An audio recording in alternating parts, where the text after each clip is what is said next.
Hey guys, Gobble Lego here, and in today's video I'm just going to be showing you a few different ways you can display your Lego minifigures. Because if you're like me and you have a lot of Lego, you end up with a lot of different tubs with bins and boxes just full of your minifigures and you have nothing to do with them. So I'm just going to show you a few different ways in which I like to display some of my Lego minifigures to get more use out of them and create more interesting displays. So my first method is just to get a simple display case, or you can custom build one yourself. This is one I got for Christmas, but it's from Smith's Toys Superstores in the UK, so I'll put a link in the description below. But this is a non-official Lego display case. But there is official Lego ones out there, and I'm sure there's lots of different unofficial ones you can get out there.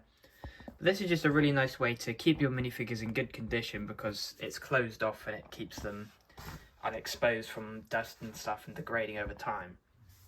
But it gives you a nice big sort of display area for specific minifigures. So in here I've just gone for some sort of simple themes of Ninjago at the top, Star Wars, my Muppets collection, Monkey Kid, and then some random superheroes at the bottom. But it's sort of all up to you how you want to do this, whether you want to fill it with just sort of your sort of favourite minifigures, which is sort of what I've done here.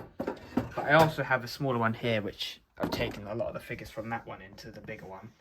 But yeah, it sort of can make themes, your favourite minifigures, your more valuable minifigures, anything like that. But it's just a nice simple way to put your collection on display and stop them just basically piling up in big buckets and you're not really doing anything with them. But one thing that's really cool with this display case is it has LED lights in it, so you can actually see them better.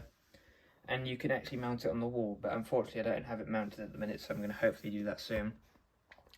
But yeah, that's probably the simplest way to display them, but one of the most effective, because you can get a good variety of figures on display and out of the tubs.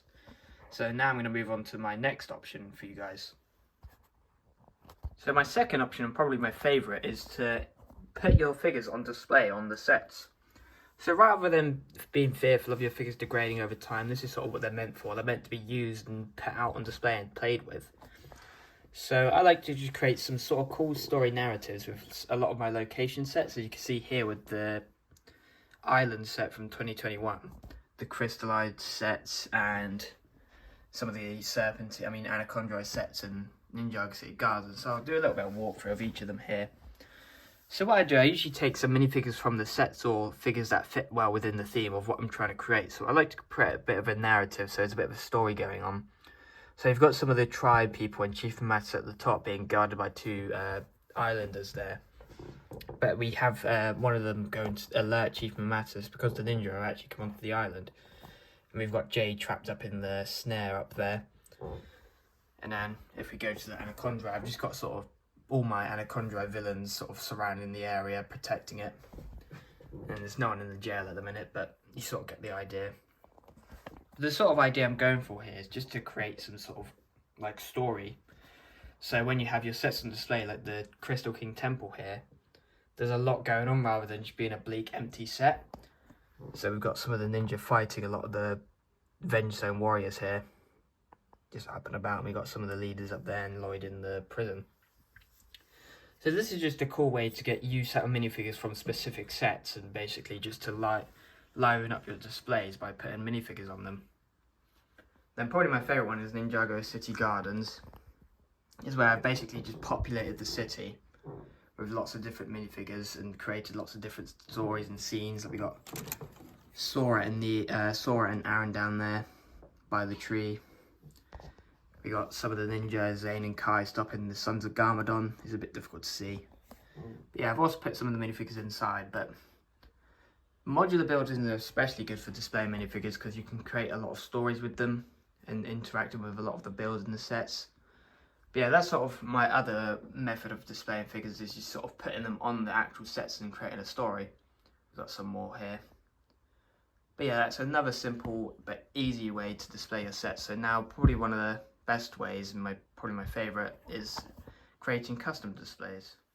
And then the final way in which I like to display my Lego minifigures is to create custom themed displays for like individual minifigures. So these are just a few that I've made before, and you've probably seen in my profile picture the J1, and if you follow the Instagram, I've showcased all of these. And these are just basically little vignettes for each of the ninja that I've made that are themed around their element. So if we just take a look at them one by one, I can show you the sort of thought process I went behind when creating these. So if we start with the first one I ever made, which was Cole.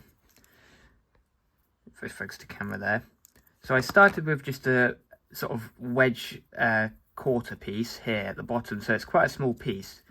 Now I built up a little foundation with some pieces that sort of fit with Cole's element and character of being the Earth Ninja. So we got some crystals here, and a lot of grey rock pieces and some brown here. And then we've got a simple circular 2x2 jumper tile and a 2x2, sorry, so he can stand on it.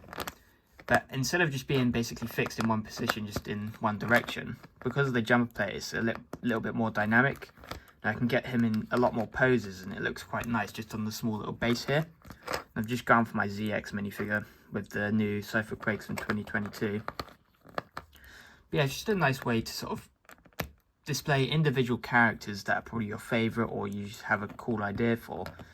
Is to basically pick a character, so say Cole here, and theme some sort of display, big or small, around his character. Something that fits in with whatever the minifigure is.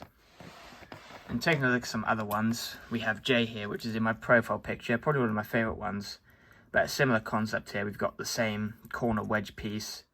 But him, I found a little bit more difficult because I had a lot less pieces, but I've gone for this sort of, he's jumping and there's a lot of electricity below him and lightning. And I've achieved that by using a lot of translucent yellow and blue pieces here. And we have got him on one of these action pose pieces, so he can sort of be jumping through the air here. So that's quite cool, I really like this one. Now you got one for Nia and Kai. Obviously they're a good pair together because they're brothers and sister. But I quite like Kai's one, how I've used all these fire pieces here. And a different coloured base, because for these two it looked quite off with the grey colour. So they've got colours that actually sort of match their character a bit more and their design. So those are really cool. But it adds a nice continuity between all the ones I've made so far. The fact that they're all using the sort of same blueprint of these small corner wedge pieces, so they look nice together. But another one that's a little bit bigger is Zane's, because I'm pretty sure I ran out of those corner wedge pieces, and I made one before and I wasn't too big of a fan of it, but I like this one a lot more. But I've just created a sort of simple like mound of snow with one of those jumper tiles again in sand blue because it fits his colour scheme. But we've got some simple ice pieces. It's a really simple build, just on top of some circular plates with some greebling on top of that to emulate snow and ice. And then again, we got the ZX Zane with him running through the snow here with his shurikens of ice. Now, having a look on a bit of a different scale, this one's a little bit bigger than the rest, is this one that I made for Garmadon. And the theme I had for this one was him coming back from the underworld. So I used this portal piece from one of the Nexo Knights character packs, I think it was from, with some of the lightning bolt pieces, and we've just got some sort of dark evil elements here with the sort of venom vines, some bones, some little teeth down here, and obviously his overall colour scheme, which is black and purple. So he just sits there right in the middle. So this one's a little less dynamic, he's sort of more in a fixed pose, but I feel like it fits the character of Garmadon extremely well and it looks really nice. But overall, this is sort of just some ways you can use to display your LEGO minifigures. Because if you're sort of struggling with ways to display them or get use out of them, this is the sort of ways I like to do it, creating displays with my sets, or just creating minifigure displays, or just simply putting them in a display case. So if this gave you any ideas, I will be linking some of the display cases that I've shown in the video in the description below. But without further ado, that'll be the end of the video, and goodbye.